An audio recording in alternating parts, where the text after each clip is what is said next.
Don't pay debt collectors. Don't pay debt collectors.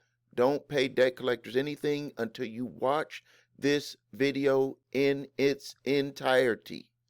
Do not pay debt collectors until you watch this video in its entirety. My name is Stephen A. Williams. I'm the president and founder of the creditrepairshop.com. I've helped my clients, busy people, repair their credit and get out of debt using the information that I've learned for myself to get myself out of $300,000 in debt from 1994 to 1999, and helping thousands of my clients repair their credit, increase their scores, lower their debt, get out of debt. So this is a very important video because most of you who are watching this video, unless you're just watching just to see what I'm going to be talking about, are dealing with debt collectors. And debt collectors buy debt from original creditors. It's a multi-billion-dollar industry, and the reason why it flourishes for them, why they're able to make so much money, is because people do not know their rights when it comes to dealing with debt collectors. So my job, my goal is to help you understand, number one, and to give you a clear, easy to follow instructions on what to do, what to say, what not to say, why to say it when dealing with debt collectors. And I understand that you are busy. I understand that you could be frustrated. I understand all of that stuff. But the reason why we got to go through this, we got to kind of slow it down a little bit, is because some of the stuff is right there in your face and you don't see it because you're focused on everything else in your life. You want stuff to get back to normal. You don't want to be going through this type of stuff. You don't want to be dealing with debt collectors. You don't want to be dealing with people potentially knocking on your door or sending you letters in the mail or messing up your credit because of a debt collection that they done purchased, or an old debt that they done purchased from the original creditor. You want your life to get back to normal. And because you're frustrated, because you're focused on the family, because you got to go to work, you're trying to relax, you're trying to have a little fun, do some things, and not, trying to enjoy life and not deal with stuff like this, it can make it to where you have a blank spot right there a blind spot. Have you ever been in your car and you're driving and there's like this blind spot to the right or to the left in your vehicle, right, left, and the back? And a whole car could hide there. Like, you're driving, and if you look there, depending on what type of car you have, the vehicle can hide in that little bitty spot. And that's the same thing when it comes to dealing with debt collections, with dealing with stuff in life, is that things could be right, the answer could be right there, and because the mind is not trained to see it, you don't see it. And so this is the process, though. It's a process, because if it's something that you've never seen before, first you got to become aware of it. And then you need to understand that it may not make sense to you when you first hear it. And you can't turn off that brain of ours. You can't switch it off because it just doesn't make sense to you. It's like a puzzle that's laying on the ground and you got to piece it together. First, you become aware of what, in this case, what debt collectors have to do to even come after you for the debt. And then you start to put the puzzle together on, well, what do I ask them to challenge them? Because it's not just about sending them some simple letter that you saw online. You have to say stuff to people a certain way so they understand clearly what you are saying and what you're asking for, or they will disregard your debt validation letter, any letter that you sent to a debt collector. And I know this for a fact because people have reported to me saying until they got to my information that the debt collection companies just disregarded what they sent to them. So now the first thing that I need you to understand, I want to be very clear on this, because this is why this what I'm about to say right now could be the main reason why your debt validations have been disregarded. When that debt collector sends that letter, that first 30 days, if you do not respond to that debt collection letter in that first 30 days, you are opening up the door for the debt collector to be able to do a number of things. But the first thing that you're opening up for them to do is to put that information on your credit reports. Because once they do that, you've tilted the scale in their favor, because with your non-answer, legally it means that it is an answer. And that answer is that you owe the debt. Yes, what I'm going to give you and talk about in this video will help you moving forward. But what I want you to understand right now, I want to be clear. I want you to understand this no matter what anybody else says to you about doing this process. If you receive a letter from a debt collector, you take action on dealing with that right now. And the information I'm about to share with you are the steps that you need to take. And I'm going to tell you I'm going to give you the reasons why you need to ask this in your debt validation letter, and the way that you need to say it to them so they clearly understand that it is not just some templated letter that you got from someone who is not in the business, that doesn't deal with debt collectors on a daily basis. On a daily basis. As a matter of fact, I had a debt collector call my phone over the weekend and ask if a client wanted to move forward on a settlement. And when we call this debt collector back today, we're going to say, what about the information that we requested about how you got that debt and why our client should be paying you for that debt? Because we had a settlement that was in line to a person was in line to settle a debt for over $20,000, and we utilized this process. What I'm going to be talking about here, and there's always additional things according to what your specific debt collection issue is, but I'm going to give you the top line things that can get action moving in your favor, that can get you moving forward, so you can either have that debt where you don't even have to pay that debt collector, and that is your something that can legally happen in your favor. They purchased the debt. They never loan you the money. They purchased the debt from the original creditor. They assume the risk of not being able to collect on that debt. So it could either have that debt go away, not even written off, because they did not loan you the money, so they just have to cease the collections on that debt. Or if provable, and also depending on what your ultimate goals are, if you want to keep pushing it forward, it could get you into a very good settlement position so you are able to move forward and get back to life as normal, which is what ultimately you want. You want to have this stuff behind you. And just because you avoid it, this is another thing before I get started. Just because you put something behind you does not mean that it has went away. That is one of the things that a lot of people will do, is that they will think that just because, we all do this, just because we put something to the side or behind us or in a drawer or in a cabinet or in a basket, that it doesn't exist anymore. You know it exists. We all know it exists.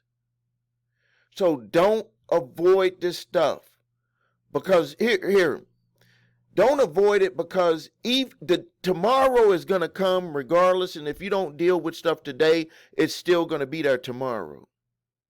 It's still going to be there in a week. It's still going to be there in a year.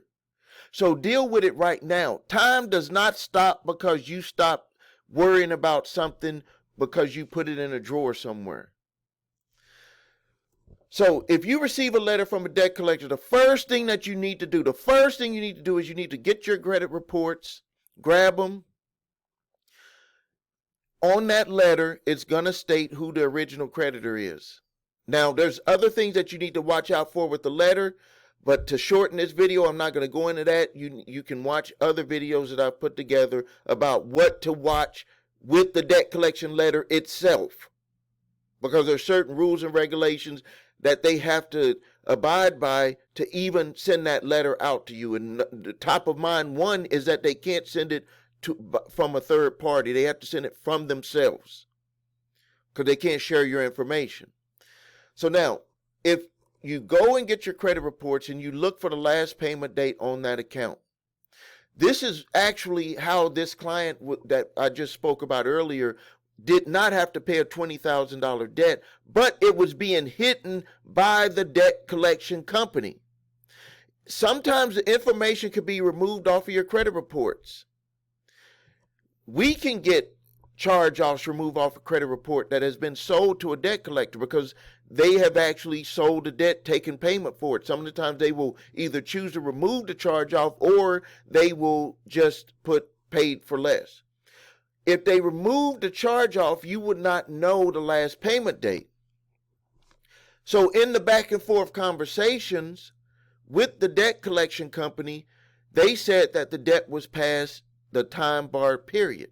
That they have to notify anyone that they're trying to collect a debt that is past the legal statute of limitations to collect that the debt is past legal statute of limitations, but they don't have to use the words past the statute of limitations. They will say time bar debt.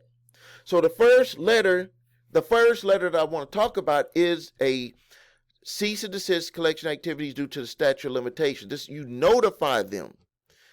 And don't worry, I'm going to give you these letters. Debt that is past the legal statute of limitations, there is no need to do a debt validation. You are basically telling them this is what the deal is, and I have no legal obligation to pay you for this debt. That's being straightforward. That's not going like in circles or up and down or back and forth. That's a straight line telling them, I know that I have no legal obligation to pay the debt that you've purchased from the original creditor.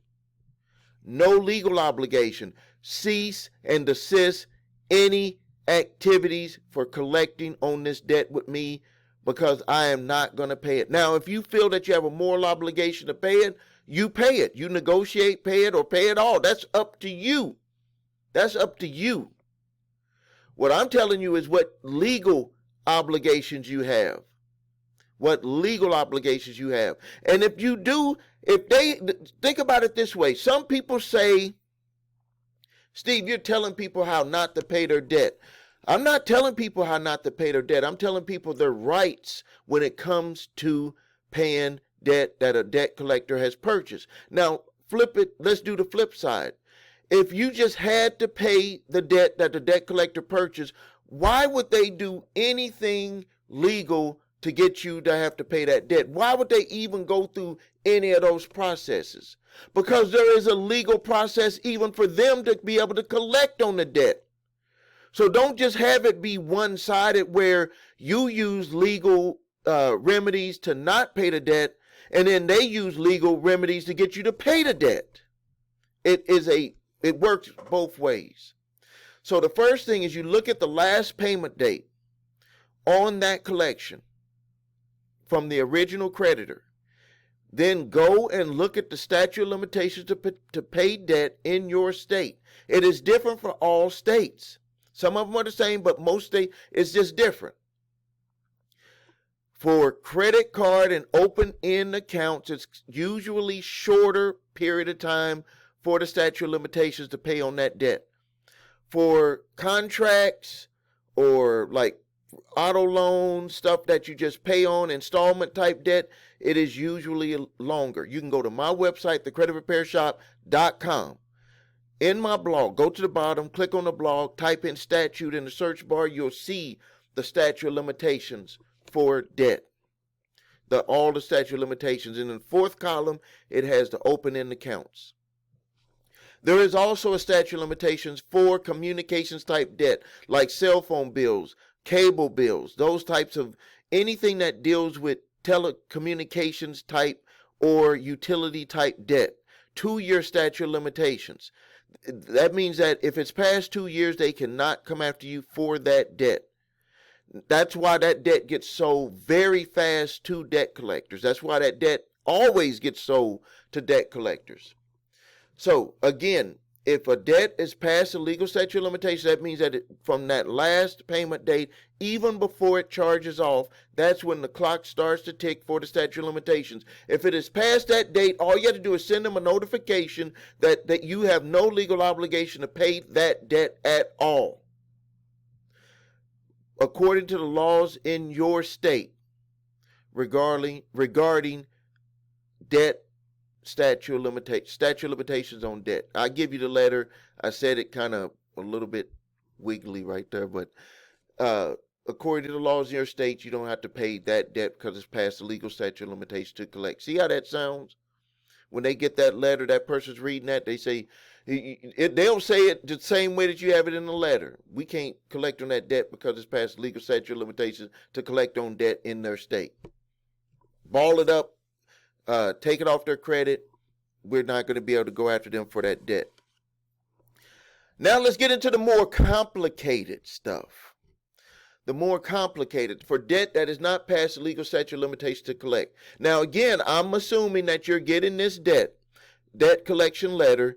You've went through and made sure that the debt letter itself does not have any violations, just by the way they sent it, just by the way they formulated everything on there. They have to tell you that you have a right to dispute. They have to tell you who the original creditor was, give you some count number information, how they got the debt. They got to talk about all of that stuff, give you the right to dispute any part or all of it.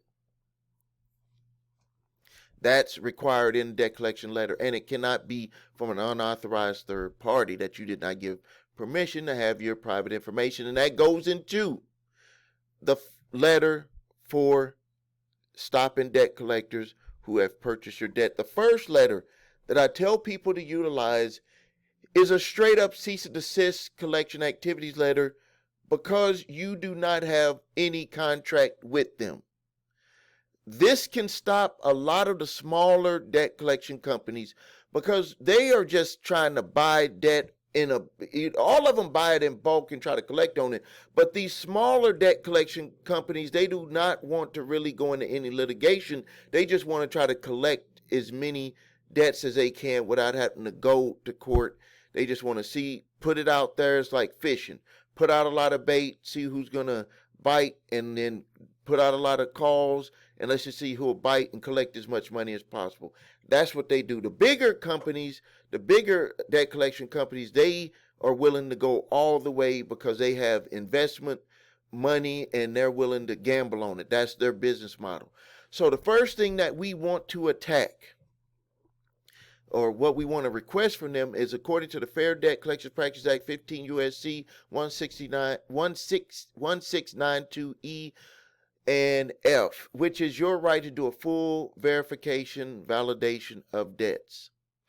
You want them to give you everything that they have to prove that you have to pay this debt. Everything.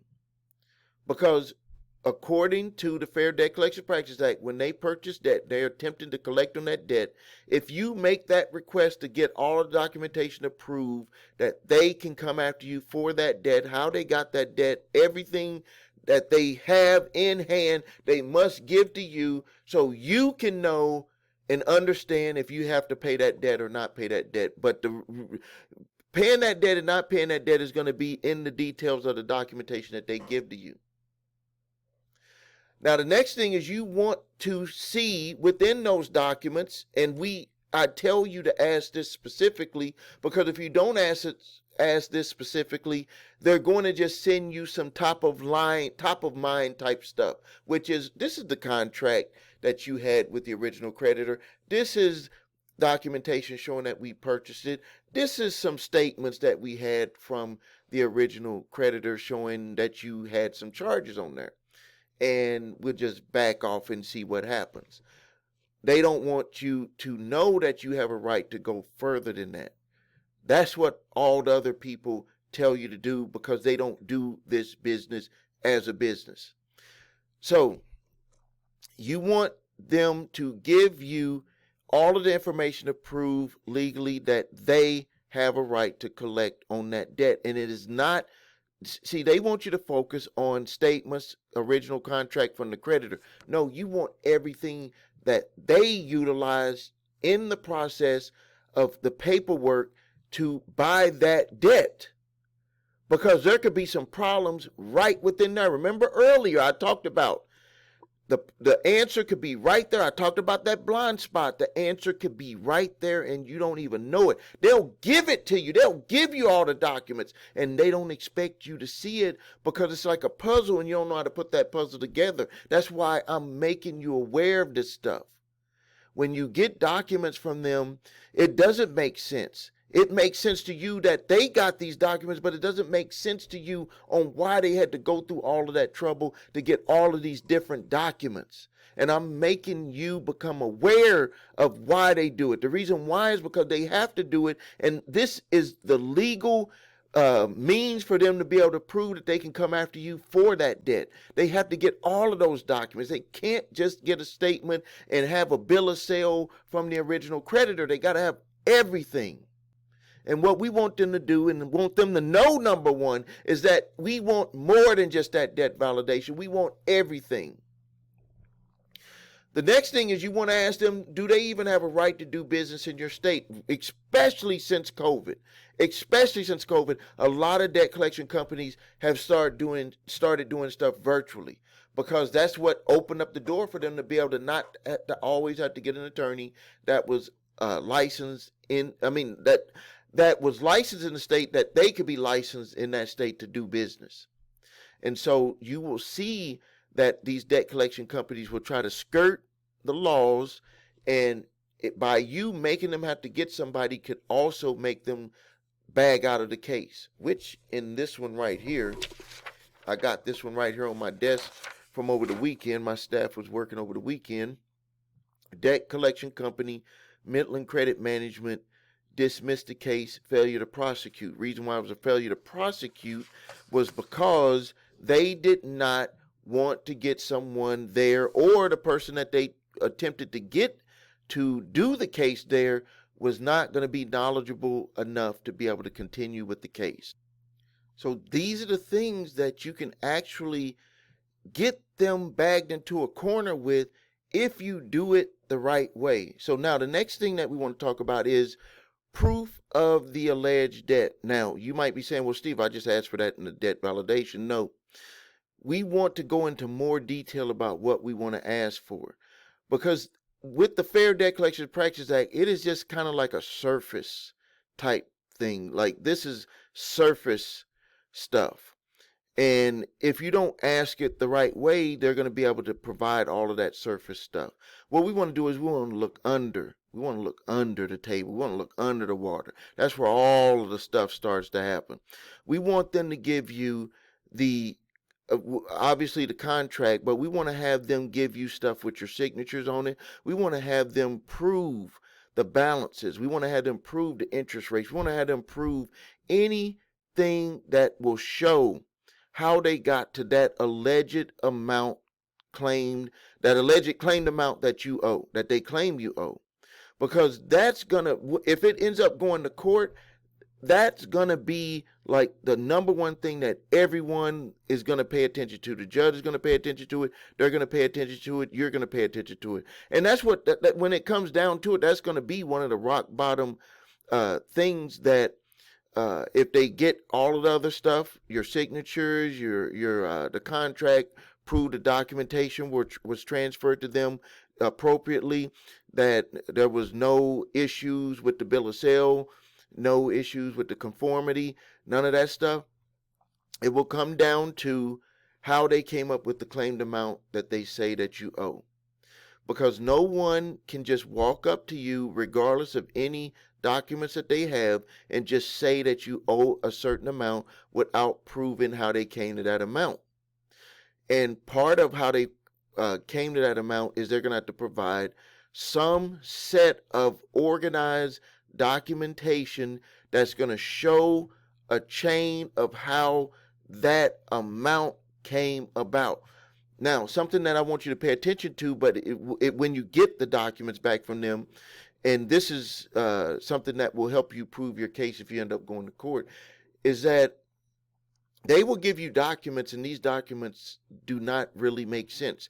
These documents, the statements, so let me clarify, they will give you statements from the original creditor, and it will have different balance amounts. It will not show any type of uh, it will not show any type of step-by-step of you charging payments and how it came about to be the amount that they're claiming that you owe.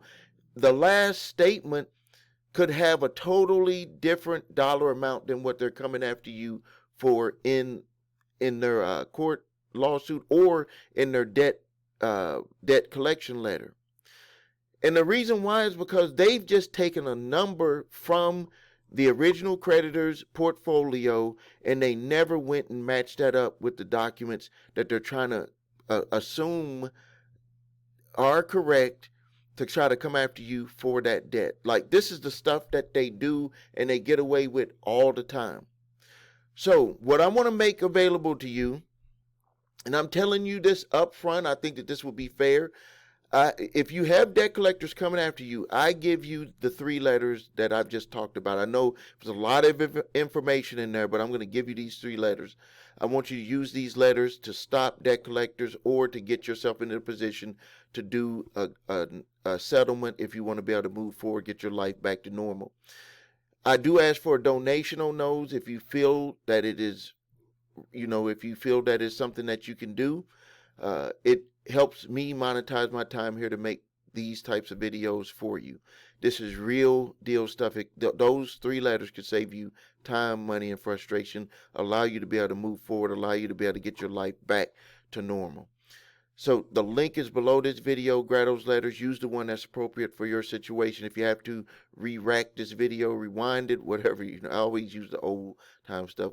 Start the video back over and watch it, listen. Second time you listen to it, you're going to hear things that you didn't hear the first time.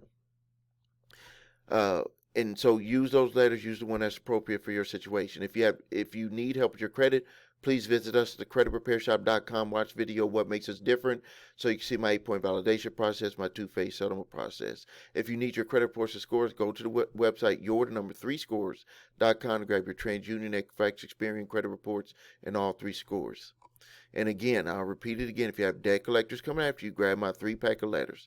Statute of limitations letter, debt validation letter, cease and desist collection activities letter. Use the one that's appropriate for your specific situation. Thank you for your time. Post your questions and comments. Like this video, share this video. This is Stephen A. Williams, President and founder of thecreditrepairshop.com.